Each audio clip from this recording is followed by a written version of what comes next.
Hey there, Sharon Horne-Ellstrom here. Welcome to day 1541 of What Shipped You Now, documenting the journey and sharing experiences both offline and online with respect primarily to business as I am growing and supersizing my business and helping other people to do the same. Today, our idiom for supersize your business, which we're going along the spiritual theme for this month, spiritual well-being, that coincides with the annual BU 365-day challenge to do one thing every day that improves us.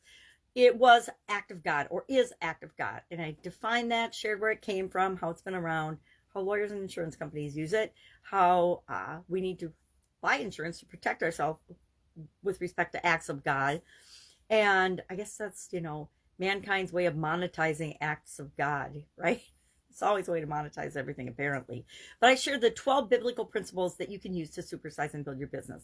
And I think they're good because they remind us that if we build our business on a solid foundation with the right intentions, we're much more likely to succeed than if we're just doing things for the short term, to make a quick buck, etc. So acts of God, act of God, acts of God, we talked about today.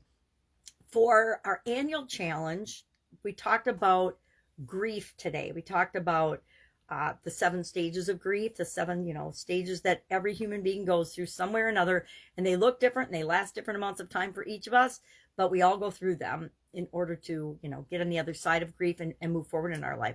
Some people can go through them in 6 to 8 weeks and get some relief. Other people, it takes 6 months to 4 years on average, they've studied, and beyond. Some people never recover from a big loss.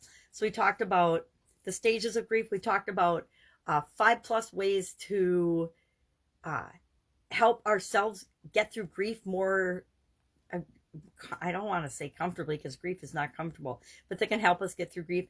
And then 8 ways to help someone else with the grieving process, because loss is inevitable. We are going to lose people, places, things throughout our life. And so loss is inevitable. It's going to happen. Grief is part of the healing process. And if we can understand our process and continually improve our process, we will be able to handle grief better throughout our lifetime. We'll learn to handle grief better. I've not had a ton of grieving that I've had to do with respect to losing people I love and care about. 7 years ago, lost my father. That was super huge and hard. I guess in high school, I lost a friend. So maybe younger, I had an opportunity, but it wasn't somebody, like it wasn't my best friend, but a friend. And I guess in 8th grade too, we lost a friend. So experience with grief at younger, but then as I was older, not a lot of grief, lost my grandpa, lost my grandpa, lost my grandparents. But then my father passed away 7 years ago, and about 4 years ago, I think now, gosh, 4 years goes by fast. We lost my grandmother, my mom's mom, and she was just shy of 100 years old, like a month and a week shy of 100. So I spent a lot of time with her my entire life, almost 60 years of my life. My grandma was a part of my life. And so the grieving process, I will admit the grieving process and grief never goes away. There's certain feelings and experiences that never leave us. They're always with us. We can end the grieving process, but we still will always have grief that we feel along the way. It's like when you get your teeth whitened with that Zoom, all of a sudden you'll be going about your business and you'll get a zap in the head because you'll feel like air going through your teeth. If you haven't experienced it, I don't even know how to describe it. My sister said when she went off her antidepressants following her cancer, she would get these brain zaps. So I guess it's kind of like that. You get reminders of things, and we have things that trigger us all the time and remind us of things, especially things that made us really, really sad. And that's losing someone we love and care about.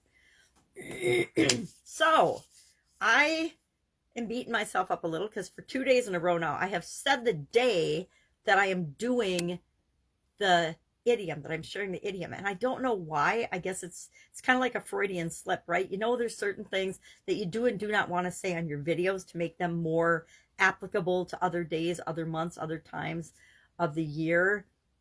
And I will admit, I'm terrible at that. I talk about the day all the time. I'm getting better at it, but 2 days in a row I've slipped, so it needs to be something that I remind myself. If I want my content to be usable another time, I want to stop saying things like days of the week or months of the year and things in it. And it's why I'm trying to say, as I do the annual challenge, this is our spiritual well-being segment. This is our spiritual segment. Instead of saying April is our, we're focusing on spiritual. And I do it wrong all the time, but it can always be edited out, right? If I ever get to the point where I want to edit my videos and edit them out, boy, I'll have to get someone else to edit them, because I certainly don't want to watch.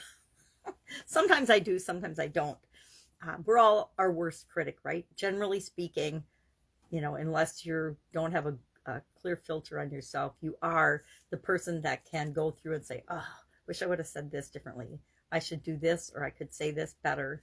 And that's how we learn, right? We learn and grow by doing that. It's like a lot of famous actors and actresses will say they never watch their own films, right? They do the performance, but they don't go back and watch their own films, which I find fascinating, because I think it would be fascinating to be part of that entire process that takes months and years sometimes to create a film, and then it's boiled down to like a 2-hour or less work, and how it's edited and changed and moved around and things. You know, you don't film in order of the movie. They film in different ways depending on what's appropriate for the project. It's, to me, movies are a giant project, right? It's a giant production or project, and so it's managed just like a project. It's broken up into the pieces that need to be done in a certain order, which isn't necessarily the chronology of the document that they're creating. All right, if I can help you in any way, ask. Otherwise, I will be with you tomorrow. Have an awesome day. Bye. Didn't say what day of the week it is.